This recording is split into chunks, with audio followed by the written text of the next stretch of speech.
Oh my word. Oh, she goes. Wow. Sounds good.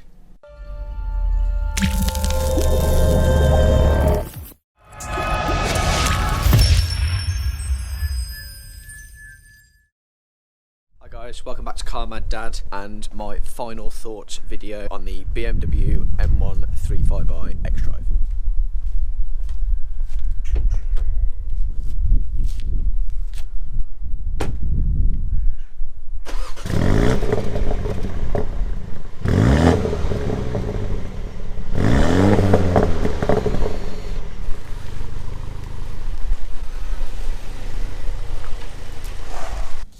Just before we go any further and into my final thoughts on this car, if you haven't already, please take time to like and subscribe to Car Mad Dad. We are in the process of making the channel a 100% non-for-profit charity. Your likes and subscriptions can go a real way to making a real difference in people's lives. So if you like what you see, give us a thumbs up, click that subscribe button. I look forward to seeing you guys soon. Cheers. Please remember to like and subscribe, darling. Right, we're off. Quite the look, I should imagine. Fleece and sunglasses. So you join me back in the M135i. A few days in the car now, used it as my sort of daily run around, and I do feel as though I'm at a point at which I can give you my honest feedback and my thoughts on what this car is like to live with day in, day out. It's been used as my commute to work. I've used it on a school run. I've used it for a drive out with Matt from Rybrook TV. So if you haven't seen that video already, I'll put a link in, but go and check that out. But I thought now is the perfect time. I'm on my way to Rybrook to give you my thoughts and let you know sort of what I think about the car and how it performs. Firstly, exterior. Let's deal with the looks. This car is not a bad looking car in the flesh. Subjective, admittedly, but it's really not an ugly thing. Best angle, boot rear quarter. It is great looking from the bank. It's squatted, it looks nice and low. It's got a beautiful diffuser, some fantastic twin tailpipes off the back. From the rear and the side, it looks great. The front isn't my favourite angle, to say the least. I don't think it's a handsome car. You don't look at it and go it's ugly, you just look at it and don't think it's a hot hatch immediately if you were staring at the nose. But that is sort of what this car is about. The M135 is an M Light, and what BMW do quite well with these cars is they sort of make them wolves in sheep's clothing. It's not supposed to look like a Honda Civic Type R with 8 spoilers and 19 tailpipes, but you get my point. It's, you know, day to day, quite to run, and if you want to put your foot down or have a bit of fun on the twisties, it can do that as well. So I think the looks represent sort of where it sits as a hot hatch.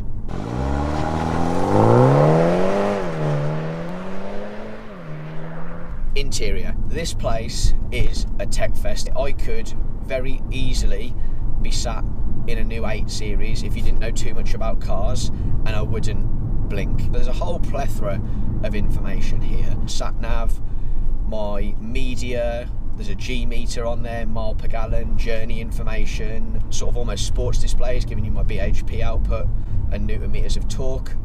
This car has the Tech Pack 1 on it, which means I also get heads up display, which is an absolute game changer. First time in a 1 Series and well worth the extra money. It is far safer, gives you all the information you need, speed limit on the road that you're on, the speed that you are doing, give you your nav information, your media information, your telephone information. It's just less time spent looking down, more time spent looking at the road. Well worth considering if you are looking into one of these cars. And then you get the Apple CarPlay as standard if you order the car from now. So essentially that will come with a huge screen full of Apple CarPlay if you are a Apple user, and it's fantastic. I've used it all the time I've had the car. I've loved having a massive display, and it's easy to read, intuitive. It's hands-on touchscreen. This car also has all of the safety aids. There's front collision warning, lane departure warning, so you can drive safe in the knowledge that the car is looking after you with the technology as well. It's very good, I've got to say, and I do rate it. There is a thing that if you don't indicate, BMW drivers are known for that. touchy subject. Do veer out of a lane, it will try and interject. It does think you are trying to veer off the road, so you do have to drive properly. The only other thing this car doesn't have that I would put on it, so I think it comes with the M Plus Sport Pack, is the Harman Kardon sound system. The basic system in here isn't bad, I've got to be honest. In fact, I was quite impressed with how good the system is for a stock system, but it does miss the Harman Kardon. Significant difference to the sound quality, to say the least. And the other point that I'll mention with regards to the interior is the space. You've got far more legroom in the back than the predecessor, so the seats are at the moment where I would have it. I'm 5'8", 5'9" if I stand on my tiptoes. There's plenty of room in the back for an adult, no trouble at all. Had my uncle in the car today, he's 6'4", still space in the back, albeit only just for an adult. Kids go in there absolutely fine. Car seats, no issues. The other major development, I think, looking from the predecessor, is the boot. Same size as a Volkswagen Golf, and you get an extra tray underneath that now to sort of hide things if you need to, want to, etc. It has very much so upped its game in sort of general cabin is, you know, leagues above. The only point I would make if I'm a BMW driver is that if I was driving an 8 Series and I had paid for the privilege of driving around in a flagship X7, I was sat in one of those only a few days ago. Steering wheel's the same. Centre console is very roughly the same. There's a few lower grade materials, but it's no different. And the Joe average driver would not notice. So I think great for the 1 Series owner, not so great if you own a flagship model. Third point is the drive. I said earlier I wasn't really looking forward to spending a week in this car because it's not really my thing on paper. My last 6 cars have been rear wheel drive only. This car doesn't necessarily, or isn't necessarily, something I would ever consider to look at as a daily driver, and the reality of it is that it has been utterly fantastic. It's a very easy car to spend a lot of time in thanks to very comfortable seats. I've got to say, these are the standard seats. I don't generally know why you would spec leather. My only worry with the Alcantara is how it'll wear, and that's one of those things that only time can tell. Save some money here, and I would spend that on adaptive suspension and a sunroof, maybe, or an extra tech pack. I've seen as high 30s out of the car. And then there's the sort of country lane overtake, so you can drive this car in comfort and drive, get to a car you want to overtake, put your foot down, and it will make mincemeat of the job.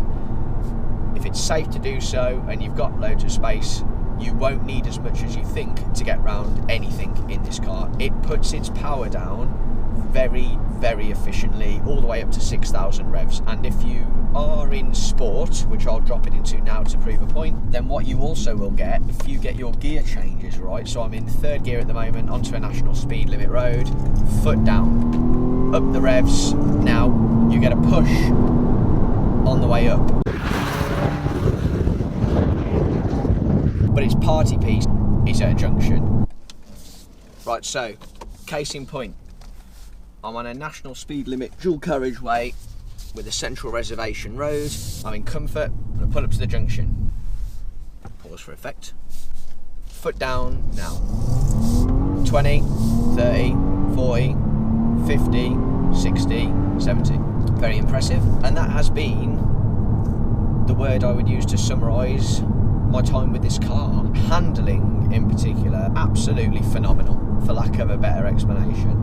The front end grip is out of this world, and it is a real hoot to drive, and that was my major concern about the car. I thought it was going to be boring, we were going to lose a lot of that sort of BMW for me, sort of entertainment, that smiles per miles. I thought that's going to be gone. It's front wheel drive, X drive, you know, 60-40 bias towards the front. I'm going to wish I was back in an old M140. If you are after a good, really well built, very fun to drive 5-door that will do relative economy for the performance that's on tap, and let you have an awful lot of fun with it, and handles, case in point, roundabout ridiculously well, then this needs to be considered. Oh wow, handles so incredibly well, and that diff on the front has made all the difference to this car.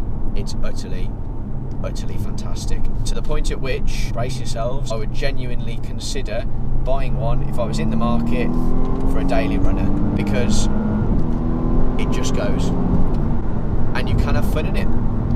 That's it from me, guys. It's only a quick one. Thank you for tuning in. Please remember to like and subscribe to the channel. We're in the process of making Car Mad Dad a 100% non-for-profit charity.